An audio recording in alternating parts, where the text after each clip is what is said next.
Okay, guys, and welcome back to my YouTube channel, The Love for Cardboard. Well, as you can tell, I was able to draft and cut out the pieces for the exterior of the Lizzie Borden House Haunted Cardboard House Edition. So, let's see, here we go. There's that right there, and you can tell there's one of them. And then here is the second one, right here. And then we've got the exterior sides. Those are really long. Okay, there's one more. I want to get that to sit there on the chair. Right here. So, it's lightly sketched. I don't know how well you can see it. But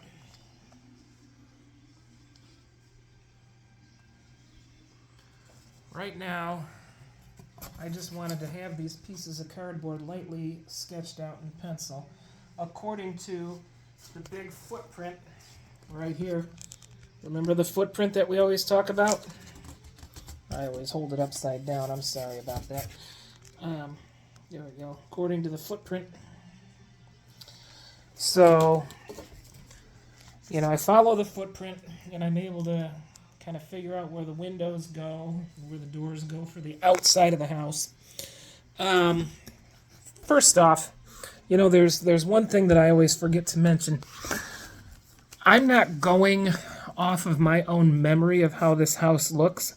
You know, I've got to look all over Google and all over, you know, the different search engines in order to find the photographs of the real houses that I do.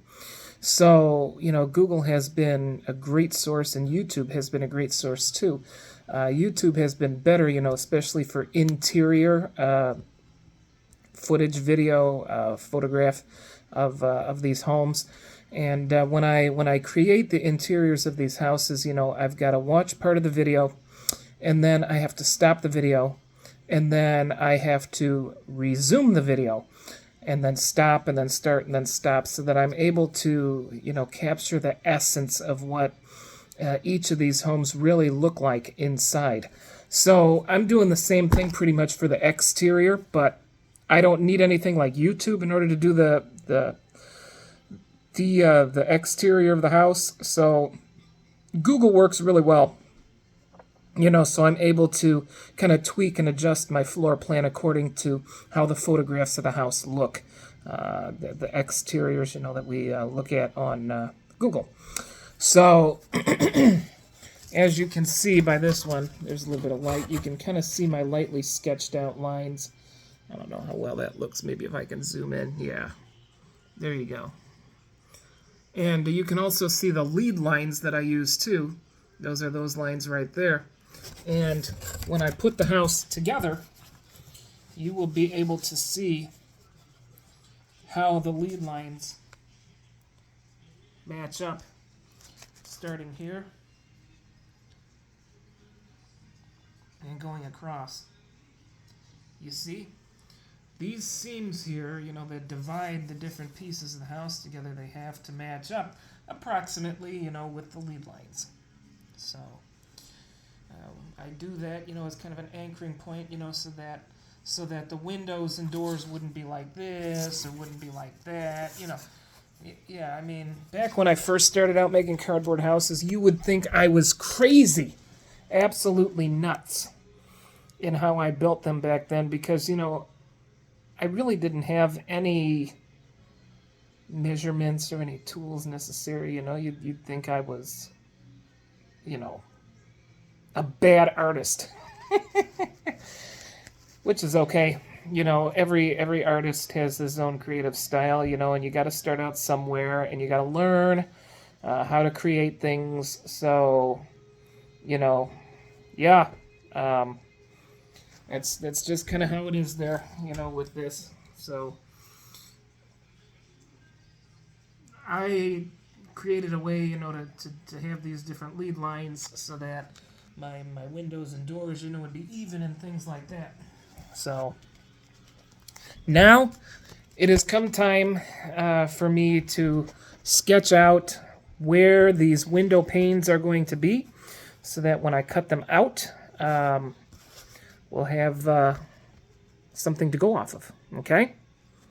All right, so here we go. Now I need to hold the phone with one hand, so, I'm not so technical or anything like that. I'm just kind of sharing my passion for what I do. So if you can follow along, that would be great.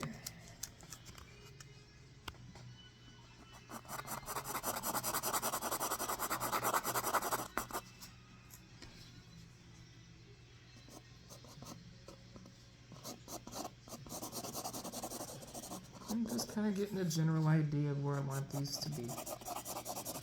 And go like that. I'm just kind of sketching them out. I'll do a much better, more perfect job just before I cut them. You can always erase lines, but then when you start to cut stuff, it doesn't work out that well. So I can't see what I'm doing on my phone, but I trust that everything there is going pretty smooth.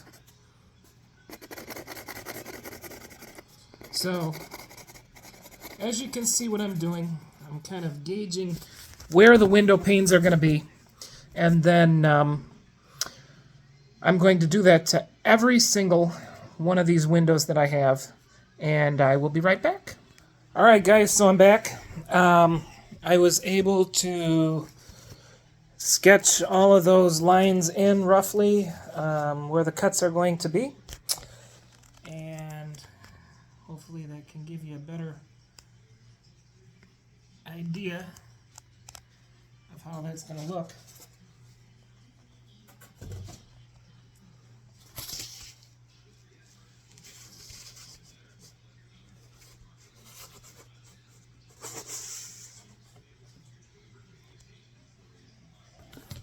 Yeah, again, I'm sorry that the lighting is so bad. It's raining outside. And it's overcast. Well, that's why I'm inside doing cardboard today, because the weather is bad. Okay. So there you have it. All of the lines have been sketched. And now it's time to do the cutout. So I will resume shortly. Okay, you guys, it's time to start cutting out the work that I've done. And I need to get this adjusted just right there. Is that good? Yeah, that'll have to do. Okay, so I got my cup of coffee here. Gotta drink some of my coffee, my gas station coffee. That's all right.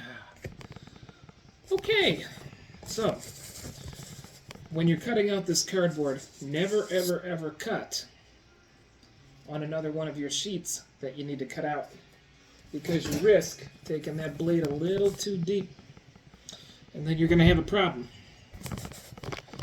X-Acto knife in hand. You start by making your cuts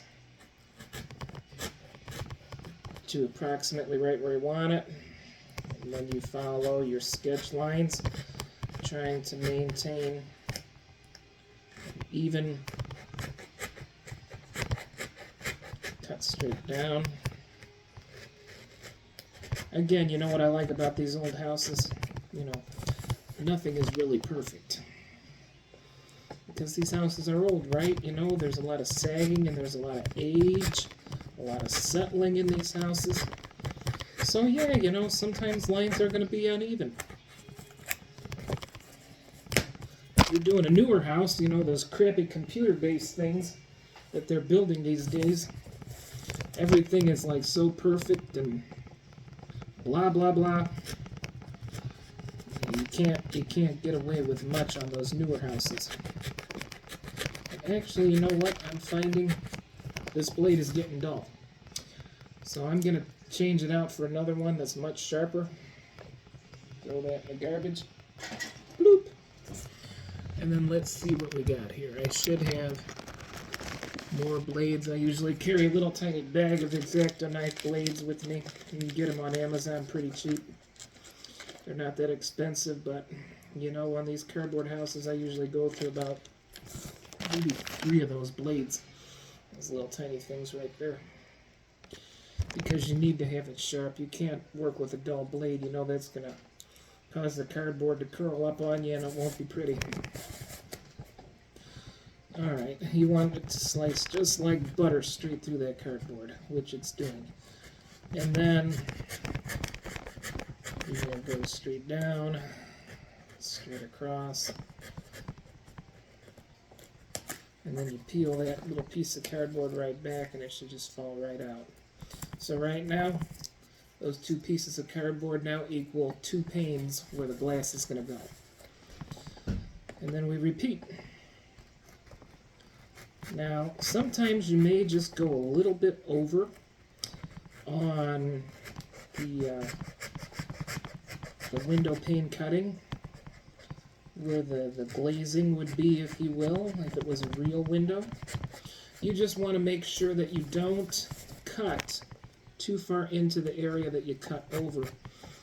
Otherwise, the wood or cardboard that's going to look like it's holding in the fake glass when we put that in, you know, that's going to break apart and it's not going to be pretty good. So, you just keep cutting right along these lines. Yes. And then we get down here. I always find that center part of the pane is going to be tricky because it's the weakest point, right? So you want to work really carefully with that. It's going to start bouncing up and down on you a little bit, but it's okay. Just maintain steady pressure when you're going across with that X-Acto knife. Okay.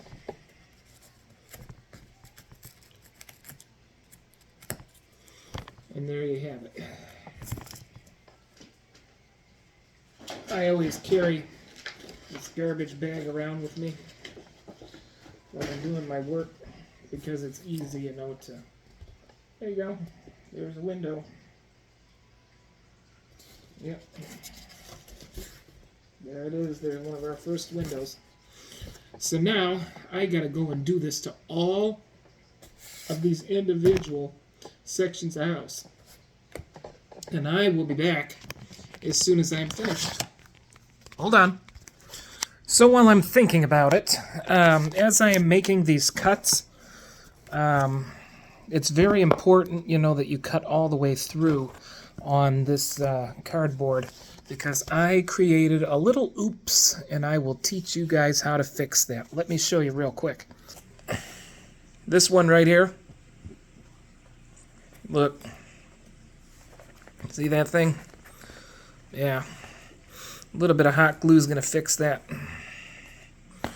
But it's coming along. See, guys, you really don't want to sit and watch all of this cutting because it is just repetitive cutting. I mean, what you're going to be seeing is me going through here, you know, making a line and then making a cut, you know, making a cut straight through, and you know, it's just all the cutting, and cutting, you know. And I really shouldn't be doing this with the camera, you know, because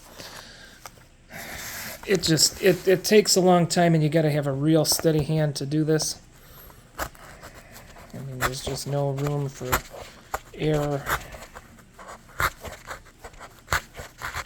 in making these cuts. And if I had somebody that could actually hold the camera and they were patient with me, you know, I could have some great footage. But anyways, you just saw that I made this cut right here. What you want to do is you just want to take your little thing right there, and just gently scoop, and you'll get the feel for it, you know, because yeah, there are going to be some areas that haven't been fully cut. So I felt that. Come on, big boy. Okay. There we go. Okay. So, yeah. You want to do a scoop, and generally it should just pop right out. So, sometimes you may end up catching a little corner on the backside. You know, you just kind of want to, you know, work it around and just keep going, you know, straight around like that until you feel that area, and then you should hear a click or a pop or something, and then it should come out. And then once you get to these centerpieces here, your better bet would probably be to, you know, just start here and just go straight down the line. And then, you know, once you get all the way down there and all the way down there, then you can start making your cuts here and straight across there, okay? I'll put you there just for a minute. And